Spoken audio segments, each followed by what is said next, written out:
એ ગોપી આજનો દી રહેવા દે, ત્યાં ગોપી તો ઠોહા મારે કે હાલ ને એકવાર આજનો દી હાલ, હવે તને કોઈ દી નહીં પકડું. ઘણી વાર આ લાલાએ એ કોશિશ કરી છોડાવવાની, પણ ગોપી ન છોડ્યું. ત્યારે લાલો કે એક શરત ઉપર આવું. શું? એ કે તું મને હાથ બદલવા દે તો આવો. ગોપી જોતો ખરા મારો હાથ કેવો કોમળ કોમળ હાથ છે. ગોપી કે હાથ બદલતો હાલ, હાથ બદલીને હાલ. ત્યારે હાથ છોડ્યો, ત્યાં લાલા એના છોકરાનો હાથ પકડાવી દીધો. લાલો પાછળથી બોલ કૃષ્ણ કનૈયા લાલ કી. લાલો પાછળથી વયો ગયો અને નંદ બાબાના પાછળના દરવાજાથી આવી મહેલની અંદર જઈને સૂઈ ગયો. ત્યાં ગોપીએ જોયું ને કે નીચે કોણ છે, પકડી અને લઈ ગઈ અને યશોદાને કહેવા લાગે, હે યશોદા, હે યશોદા, જો તો ખરા તારા લાલાને પકડીને લઈ આવીએ છીએ અમે, આ તારા લાલો માખણની ચોરી કરે છે. અંદરથી યશોદા આવી. યશોદા કહે શું છે? ત્યારે કહે છે આ જો તારો લાલો છે આ ચોરીઓ કરે છે. યશોદા કે આ ગોપીનું ફરી ગયું છે શું છે? યશોદા કે નીચે જો તો ખરા કોનો ગગવો છે. તો નીચે જોયું પોતાનો છોકરો, તો બે ઢીકા એને મારે, તું વચમાં ક્યાંથી કરી ગયો? ત્યાં તો લાલો આંખ ચોળતો ચોળતો આવ્યો કે શું થયું માં, શું છે, કેમ બાર બધા અવાજ કરે છે? એ યશોદા, આ તારો છોકરો જો ઊભો થઈને આવ્યો છે, આંખ ચોળતો. તો લાલો કે હું તો હૂતો તો માં, તને ખબર નથી ક્યારનો હૂતો છું. આમ ને આમાં ગોપીઓ બધું મારું નામ દઈ દે અને તને ખોટો મને બદનામ કરે છે. આના નાના છોકરા બધું મને શીખવાડે છે. યશોદામાં ખીજાણા બધી ગોપીઓને અને નિરાશ થઈ બધી ગોપીઓ અને ત્યાંથી વહી ગઈ.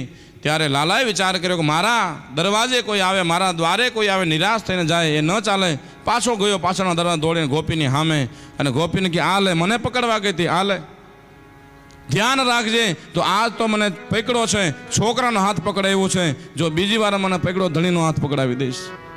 અને ગોપી દાંત કાઢવા લાગી મહારાજ, અને લાલો ત્યાંથી ચાલ્યો ગયો. ફરી વાર બીજી વાર ગોપીઓ કીધું કે લાલો બંધ થવાનો તો છે નહીં, આપણા છોકરાને તોફાની બનાવે છે. લાલાએ કીધું આજે મધુમંગલને ઘરે આપણે ચોરી કરવા જઈએ. ત્યારે બધી ગોપીઓએ નિર્ણય કર્યો કે આજે પણ આપણે એમ જ કરવાનું કે આ બધા આપણે કહેવાનું મથુરા ગઈ છે, મથુરા ગઈ છે, જવાનું એ કંઈ નહીં. ઘરવાળાને ટિફિન બનાવી અને આપણે બધું એમ કહેવાનું કે આપણે મથુરા જઈએ છીએ. ઘરવાળાને ટિફિન બનાવીને વહી જાય ગોપીઓ મથુરા માખણ દેવા. ઘરવાળા ટિફિન લઈને ગાયોમાં વહ્યા જાય, ગાયો ચારવા માટે. ત્યારે આ બધી ગોપીઓ એમ કીધું કે મથુરા જાય છે, મથુરા જાય છે. બધી મથુરાનો બહાનો કરીને સંતાઈ ગઈ. ત્યારે મધુમંગલના પિતાજી હતા, એ ટિફિન લઈને દરરોજ તો વયા જાય, પણ તે દીને કંઈક પેટમાં ગડબડ હતી. એને પેટમાં ગડબડ હતી, એ ગયા નહીં, એ અંદર રૂમમાં જઈને સૂઈ ગયા, આજે મારે નથી જવું. ત્યારે આ બધા ગોવાળીઓ આવ્યા કે પિતાજી વયા ગયા છે, માતાજી વયા ગયા છે, હાલો. ત્યારે ટિફિન જોયું, ગોવાળીઓના મનમાં કાંઈ આવ્યું તો નહીં કે આ ટિફિન કોનું હશે, શું છે, ખોલીને ટિફિન ખાઈ ગયા. અને અંદર જઈ અને બધાય બાળકો ગોઠણિયા ભાર થયા. આકાશે માકડાઓ બધા આવી ગયા અગાસીએ અને બધી ચોરી કરવાની શરૂ કરી. પ્રમુખને ચડાવ્યા માથે અને માટલી પકડી, એક હાથ માટલીમાં માખણ નીચે નાખીને પોતે ખાવા લાગ્યા. ત્યાં તો ગોપીઓ દોડીને આવી, પકડો પકડો પકડો. ત્યાં બધા સભે ભાગી ગયા અને પ્રમુખ હાથમાં આવી ગયા છે. લાલા આ તો તને પકડાવે પાર કરીએ. ત્યારે એ ગોપી કે આને ઘરની બહાર કાઢવો નથી, એક કામ કર રૂમમાં પૂર દે ને. ત્યારે આ જે મધુમંગલના પિતાજી અંદર સૂતા હતા, પેટમાં ગડબડ હતી, એ જ રૂમમાં લાલાને પૂરી દીધો. એને ખબર નથી કે અંદર ઘરવાળા હુતા છે. પૂરી દીધું. લાલાએ મનમાં વિચાર કર્યો કે આ ગોપીઓ હવે યશોદાને બોલાવીને લઈ આવશે, હવે કરવું શું, આપણે ભાગવું કેમ? ત્યાં ઉપર નજર કરી, બારી હતી, ત્યાં ડબ્બાની માથે ડબ્બો, ડબ્બાની માથે ડબ્બો મૂકીને લાલો પાછળથી બોલ કૃષ્ણ કનૈયા લાલ કી. થોડી વાર થઈ અને બહારથી ગોપી ઊભી ઊભી કંઈક ઊભો રે લાલા, હમણાં તારી માને બોલાયું. એને ગોપી બોલાવા ગઈ છે. ત્યાં તો અંદરથી એને તલપ લાગી મહારાજ, પેટમાં ગડબડ હતી, એને પ્રેશર થયું. અંદરથી ખખડાવેલું, એ ગોપી ખોલ, એ ગોપી ખોલ. ત્યારે કે મને ખબર છે તું મારા ઘરવાળાની અવાજમાં બોલસ લાલા. એ કે હું લાલો નથી, તું ખોલ મને. ત્યારે કે નહીં લાલા, હું તને ઓળખું છું, તું આ જ અવાજમાં બોલે ગમે ત્યારે. અંદરથી ખખડાવા લાગ્યો ઓલો. આ ગોપીએ ખોલ્યું નહીં અને બધી ગોપીઓ યશોદાની ઘેર ગઈ અને યશોદાને કંઈક હાલ તારા લાલો અમારી ઘેર છે, તને બતાડી રૂમમાં બંધ કર્યો છે. ત્યારે યશોદા કે હાલ મારા લાલાને જોઉં. આગળ યશોદા, પાછળ ગોપીઓ અને એની પાછળ લાલો ધીમે ધીમે હિલા આવે. ત્યારે જઈને યશોદાએ કહ્યું કે હે ગોપી દરવાજો ખોલ તો ખરા. ત્યારે બધી ગોપીઓ વિચાર કર્યો કે લાકડી લઈને ઉભો રહેજો, ભાગી ન જાય લાલો કે. બધી ગોપીઓ હાથમાં લાકડી લઈને ઊભી છે અને જેનો ઘર હતો મંદો મગનની માં એને કીધું તું આગળ ઊભી રહે લાકડી લઈને. અને અંદર ઓલો લાકડી લઈને ઉભો, ખોલે એટલે મારું આને, ખોલતી કેમ નથી. જેમ દરવાજો ખોલ્યો એમ અંદરથી ઓલો લાકડી મારવા લાગ્યો, બહારથી ગોપીઓ લાકડી મારવા લાગી. ત્યારે બધી ગોપીઓ કહેવા લાગી હે મધુમંગલની માં, આ તો મોટો લાલો છે, મોટો લાલો. ઓલો ક્યાં ગયો? ત્યારથી બહારથી છે ઓ લાલો આંખ ચોળતો ચોળતો, શું થયું માં, બધા કેમ ભેગા થાવો છો? એ ગોપીઓ લાલો તો આ રહ્યો. એ કે હા હું તમારે ઘરે હોતો તો ન્યા જ રહું ને. એ યશોદા આ લાલો હતો મેં બંધ કર્યું. ત્યાં અંદર જઈને જોયું તો બધી ડબ્બાની સીડી બનાવેલી છે અને બારીમાંથી વયો ગયો લાલો. લાલો કે યશોદા મયા આ બધા નામના ખોટા આપે છે, મને હેરાન કરે છે. ત્યારે આ લાલો છે મહારાજ યશોદા મયા લાલાને લઈ ગઈ, ગોપીઓને ખીજાણી અને યશોદા મયા ઘેર મહેલની અંદર ગઈ. અને બધી આવી અનેક લીલાઓ છે મહારાજ. ભગવાનની જે લીલાઓના ગુણગાન કરીએ તો 6 મહિના સુધી કર્યો તો પણ પૂરા ન થાય. ત્યારે એક વખત આ બધી ગોપીઓ છે મહારાજ, લાલો 3 વર્ષનો થયો અને બધી ગોપીઓ છે મનમાં વિચાર કરવા લાગી કે હવે યશોદાને આપણે ફરિયાદ કરી મહારાજ, હવે આપણે છોકરા ભૂખ્યા રહેવાનો વારો આવશે.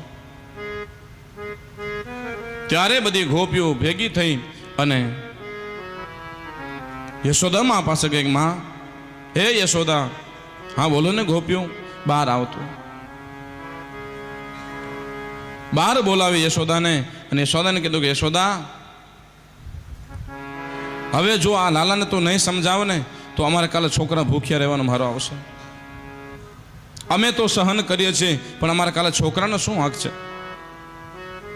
તું એને સમજાવ, આ લાલાને સમજાવ. એ બધું ઠીક છે કે અમે તને મસ્તીમાં મસ્કરીમાં જવા દઈએ છીએ, પણ આ માખણ ને ઢોળે ખાય નો વાંધો નથી, પણ ઢોળીને માકડાને ખવડાવી દે છે. આખો દી આપણે ગાયો ચરાવવા માટે જાય, આખો દી મહેનત કરીએ અને સાંજે આ માખણ ઢોળી નાખે. અને યશોદાને છે મહારાજ એ થોડો ગુસ્સો આવ્યો, અંદર ગઈ મહેલમાં. લાલો સૂતો હતો, કાન પકડ્યો અને લાલાને કાન પકડીને બહાર લઈ આવી કે હાલ લાલા આજ બધું શું કહે બધી ગોપીઓ તારા માટે. અને ગોપીઓ મહારાજ ફરિયાદ કરવા આવી અને ત્યાં તો યશોદાએ હાથમાં લાકડી લીધી અને લાકડી લઈને લાલાને મારવા જાય મહારાજ. ત્યાં તો લાલો એ માની સામું જોવા લાગ્યો, માં તે લાકડી લીધી જ મારા માટે? મામું મોટો થઈ ગયો છો, તું મને મારીશ? ના ના માં, હું મોટો નથી થયો, હજી નાનો છું. કાન મૂકી દે માં, મારો કાન મૂકી દે, હજી તો હું બાળક છું માં. અને લાલો કહે છે કે માં હજી તો હું નાનો છું. માં ગમે એટલી મોટી હોય મહારાજ, બાળક ગમે એટલો મોટો હોય, માં માટે તો બાળક એ બાળક જ હોય છે. એ મોઢે બોલું માન સાચે નાનપ સાંભરે, અને મને મોટપની મજા કડવી લાગે કાગડા. મોઢે બોલું માન સાચી નાનપ સાંભરે, મોટપની મજા મને કડવી લાગે કાગડા. બા ગમે એટલું મોટું બાળક હોય મહારાજ, મા માટે તો મા જ હોય.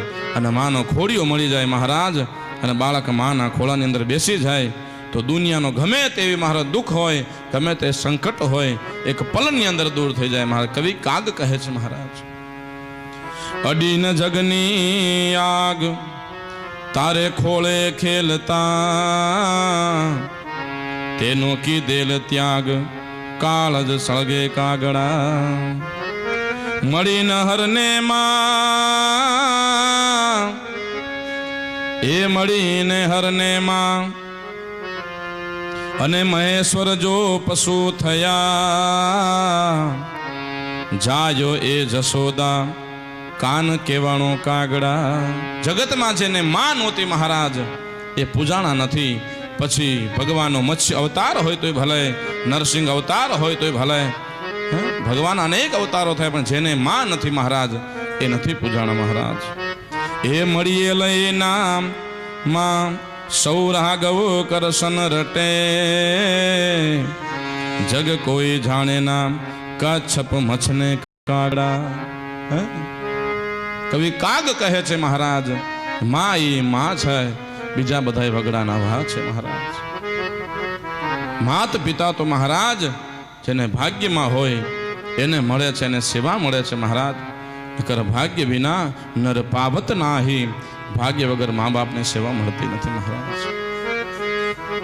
અને માં છે મહારાજ એ માં ભગવાન છે, બીજાનો સાક્ષાત સ્વરૂપ માં છે મહારાજ.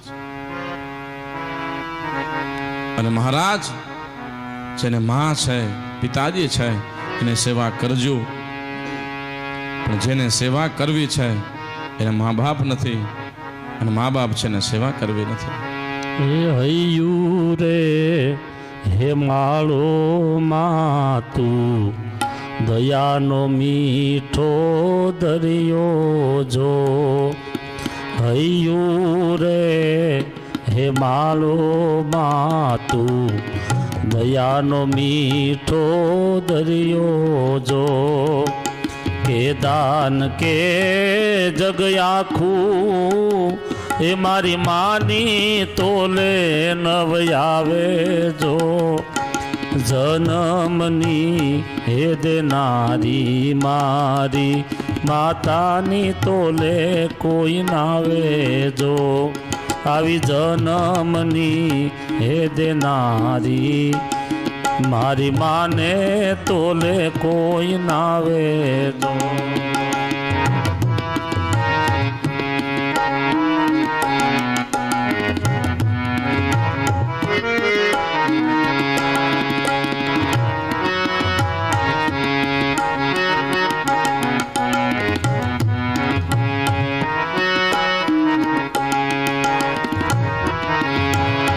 એવું હૈયું રે હે માળો માં તું, દયાનો મીઠો દરિયો જો.